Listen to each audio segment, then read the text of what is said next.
Hello, hello-ha, and welcome to Mum's Craft, and dads are very much welcome.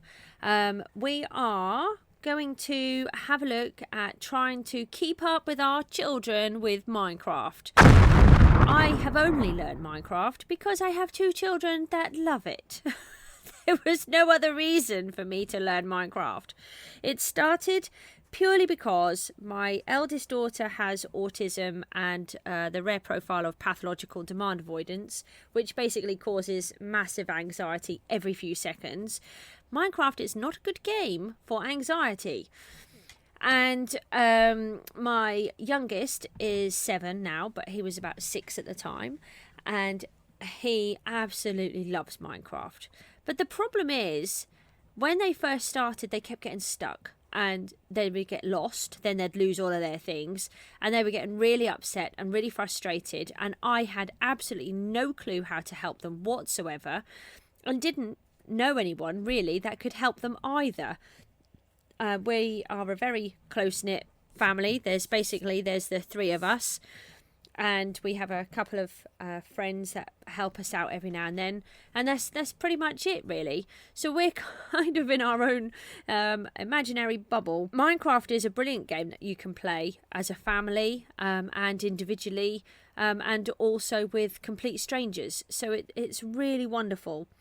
There's so many things that you can do with it. I am really excited about different things that I have started to do, but I'm one of these people that needs a purpose. I need to have a reason to play the game. My life is quite difficult here. I'm a carer for my daughter. I home educate her, and we have tutors that have to come in to help her. I have to take Alex to school all the time when he goes. And at the same time, I have a small craft business, so I have to make things, and I'm trying to do loads of stuff on the internet to try and get it done. And I have to try and do a whole load of other things as well in between, like housework, because there's no one here to do it for me. I'm also a widow, which is very sad. So there's been a lot going on for us, and Minecraft is a brilliant way of relaxing, except when it's in scary mode, then it's not quite so relaxing. So the purpose of all of these videos is I'm going to pretend you know nothing about Minecraft. So if you know about Minecraft, you may need to either jump a few episodes, or alternatively, I may not be the best person for you. But what I will say is I will be family friendly. I won't do any swearing because I don't do that anyway. So there won't be any mishaps coming in there. And so you're very welcome to do this with your children. So if they need to learn, or if they want to learn, it may be useful for them along the lines too.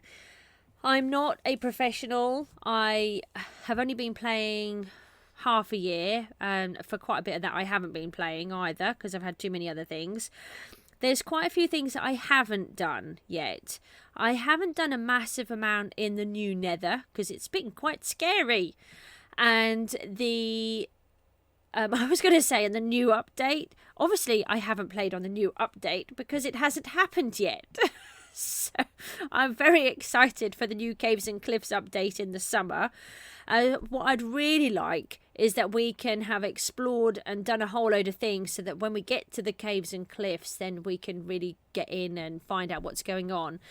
I have not found a stronghold. I have not been to the end, and I refuse to do anything to do with the end. My son is desperate for me to do it, but I don't want to until I've done the things in the overworld that I actually want to do. And one of the things that we discussed when I sent out a little Facebook request today, one of the things that became apparent is that you, like I, would like a purpose to play the game as opposed to just randomly playing. So it would be really nice for us to come up with some little challenges. So maybe you want to do a particular thing. I can research it and we can find out how to do it together, and we can do different things. We can have different tasks, like building a certain size house. We have to have obtained a certain amount of items and all sorts of things. We can come up with loads of different ideas. We can make it more fun. We can make this better than the other boring old YouTubers that are out there. No offense. We can find a way to do this. So the first thing is we'll come up onto this lovely screen here, and this is the character Alex. She is the girl, and if I click on here, we should have, oh, my scary ones, there should be a Steve, although I think I may have deleted Steve actually. No, Steve has gone. Sorry, Steve. We don't need to worry about all of the other things at the minute. I'm going to show you how to make a skin at some point, but that's completely irrelevant for now. So for now, I'm just going to play with Alex. It's very confusing because Alex is a girl on here and Alex is my son. So we're going to pop in. Oh, we can change the settings somehow. What? Yeah, there's a couple of things here that we can do. One of my most important things here. I'd forgotten about this actually. If you're playing with the mouse and the keyboard, you can click onto this section here, keyboard and mouse, and don't touch any of these. These buttons are for your mouse. This one here, the drop item, it will not say P, it will say Q. But what I found very early on is when you're playing the game and you don't know what you're doing, especially, but even when you do know what you're doing and you're in a battle or something like that, the Q button is next to the W button for moving forwards. Now, when you're near lava and you're moving forwards and you accidentally press the Q button and you throw your diamond sword that you've just spent all day trying to gain enough diamonds to make, and you drop it in the lava, it's really upsetting. So all I do is I click onto there, and then if you look, it's turned yellow, and so it would normally say Q like that. You just click on it and change it to, I put it on P. And the reason I do that is because it's at the other end of the keyboard. There is no mistaking it. Nope, none at all. Oh, I don't know if it's on this side. Anyway, so that's how you move your throwing button to the other side. Okay, so then we're going to go in and we're going to press play. And what we're going to do is, actually yesterday I did a recording and I've changed my mind because we have, after I sent this little email out, I've discovered quite a bit that would be quite useful. So I've scrapped that. However, I liked the world it was on. So we're going to click on to create new, and we're going to ignore all of that, and we're going to go to create new. So we're in our new world section here, and this is where we can fill out and we can do lots of things.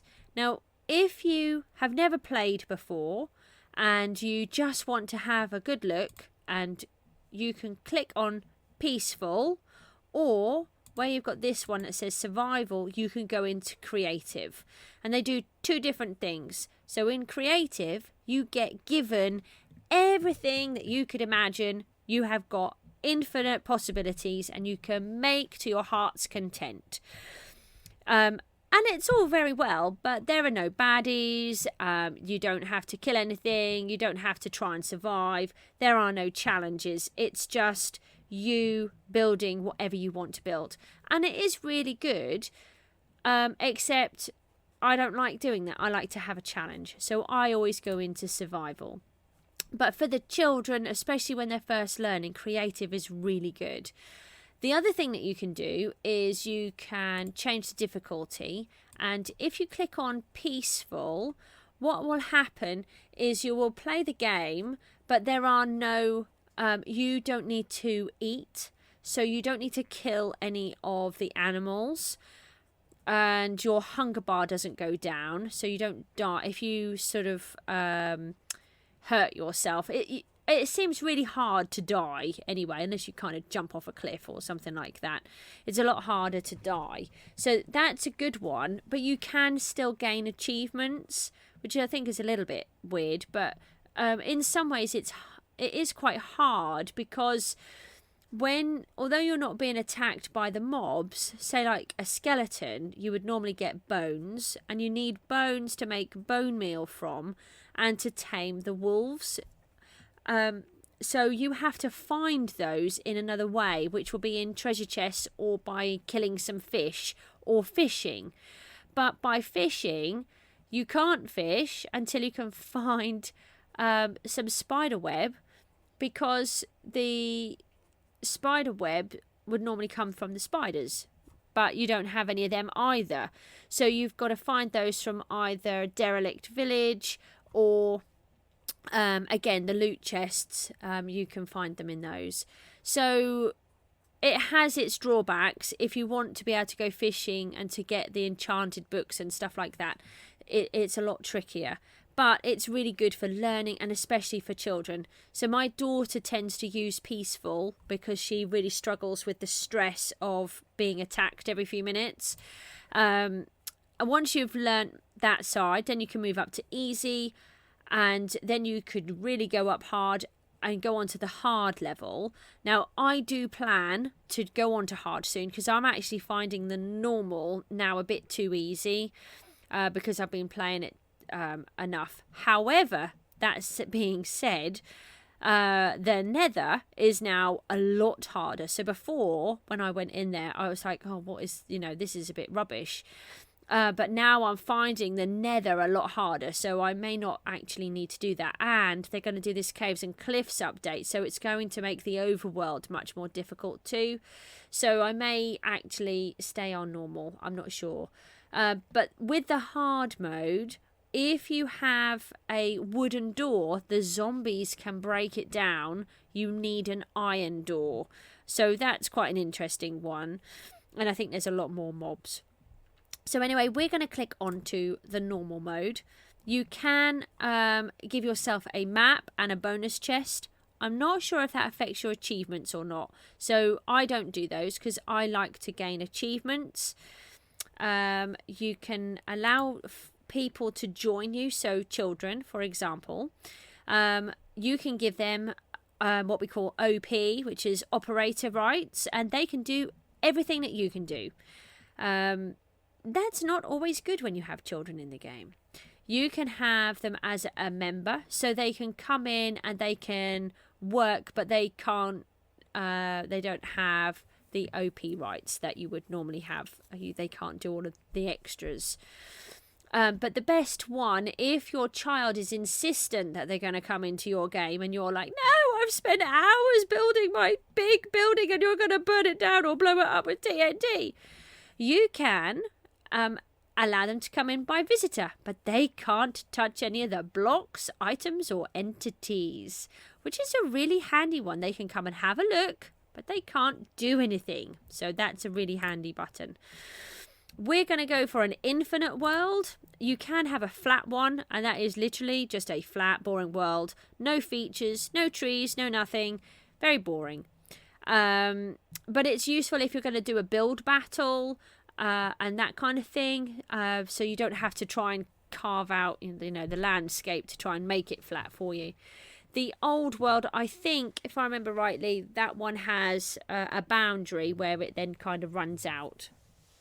So we go on to the infinite world, and this nice button here is the seed. So that's the map number. Now, what I was thinking was the world that we landed in yesterday that you haven't seen was actually, I quite liked it. It had a bit of a funny anomaly, which I really liked. And I wonder if it might be nice for you guys to do this world with me, and then you can see what I'm seeing, and if that helps you, it could be quite fun. So this is the number that you need to put in. It's going to be -12998978808. Now, what you could do is we could work on this world together, and you could open up another world for you to play in, and we can do our challenges and different things in this one and set up a different world to do your other things in. A couple of other things on here are you can show your coordinates. This is really handy with the children. So if you put the coordinates on, you can't gain achievements. And it will have it up here in the top left-hand corner. I might try and show you that on another world. You can have that up the top left-hand corner, and it will give you 3 coordinates so that you can pinpoint where you are. And you should always have a book. Write down the first coordinates of where you are. Then when you move, because that's your respawn point, so that every time you die, you will come there until you can build a bed and sleep in it. And then when your children suddenly go off and they get lost, because it is really easy to get lost. I get lost all the time. You can find your way back. So I would always advise, especially if you're first starting a game, put the show coordinates on. Don't worry about achievements. Do that later on. Work out where you are, write them down, and then you'll be able to get back. And then if you move to a new place, write those ones down so that you've got them. And then if you find anything interesting, when I first started doing it, I had stacks of coordinates from different locations that I wanted to go back to. Now I know there's another way, so I don't bother.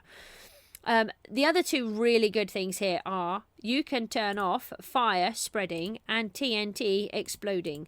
So when you have naughty little children that have learned how to use the flint and steel and start setting fire to everything or putting lava everywhere, and then they've learned how to put TNT everywhere, and they decide they are going to blow up your building, you can turn them off and then invite them in.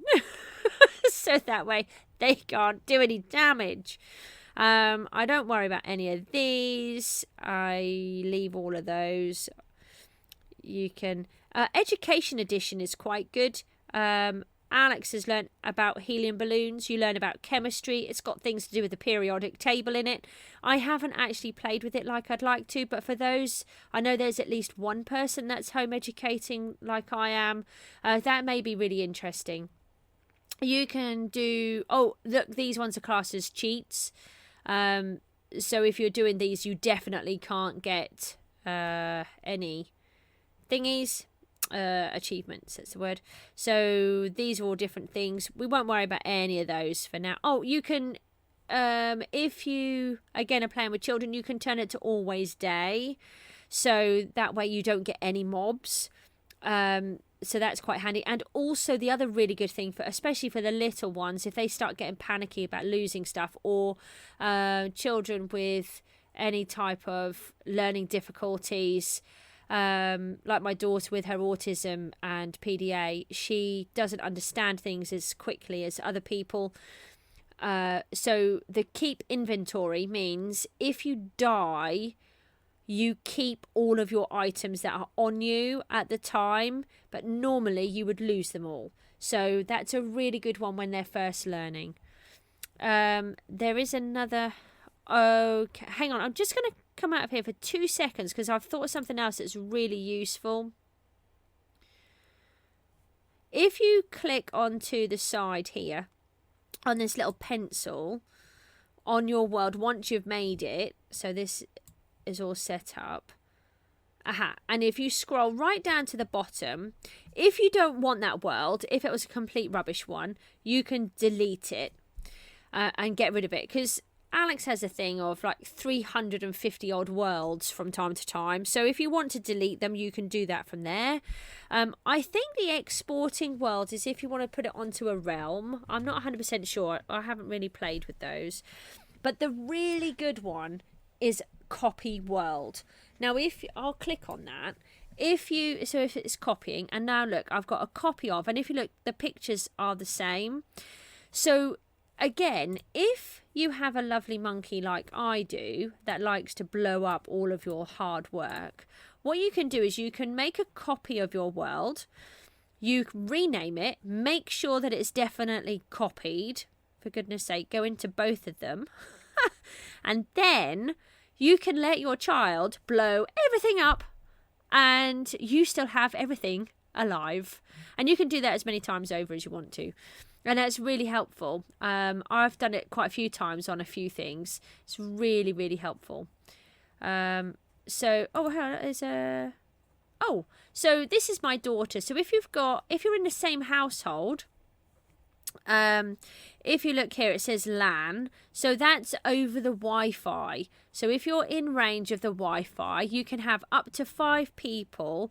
Now, if I wanted to, I could click onto there and I could go into her world and she would be able to join my world if she wanted to. And so that's a really good thing. So you can have a family of 5 all playing together in the same world just over your Wi-Fi, and you don't need to have a realm. But if you want to have, say, like Alex's friends across there, they need to have a realm because they're too far away. But that costs money and we can't afford to do that. So let's go back into creating the new world. I'm going to finish this as soon as we've created it, but I'll take you in. Oh, we're going to call this, we're going for Mum's Craft. I really liked that. Mum's Craft, and I am CJSGOOSE. So we're going to go for Gooseville Op. Oh, list, I can't spell. Is it 2 P's? Oh, we'll just go with 1. There we go. Mum's Craft. Blah, blah, blah, blah, blah, blah. Sorry, I do have teeth, but I think I need a cup of tea. You will notice I drink lots of tea. No, that's not right. I drink lots of tea. It's the only thing I drink. Mum's Craft, Goosevilleopolis. We're going to have survival, normal. We're not going to start up any things. We're going to just leave that on member because nobody comes into mine because I don't let them because I'm really mean. We're going to have an infinite world and we're going to go back to that seed number. So -1 2 9 9 8 9 7 8 0 8. And we're going to create. So that will then load up. And from then, once we're in the world, it's going to get a little bit fast paced because we just need to get enough to get through the first day and the first night. Once we've done that, then we'll be okay to slow down and to make sure that we can do everything because we don't want to die. The first time I played this game, honestly, I hated it because I just kept dying constantly. I had no clue what I was doing. I didn't understand anything. Oh, look, and I have landed in a tree. And that's what we're here to see. We've got a little beehive. So here we go. I'm going to say goodbye and I'm going to come back in a few minutes and see what we can come up with. So thanks for watching. I'm CJSGOOSE. I have a Facebook page that you can pop onto and I will speak to you shortly. See you soon. Bye-bye.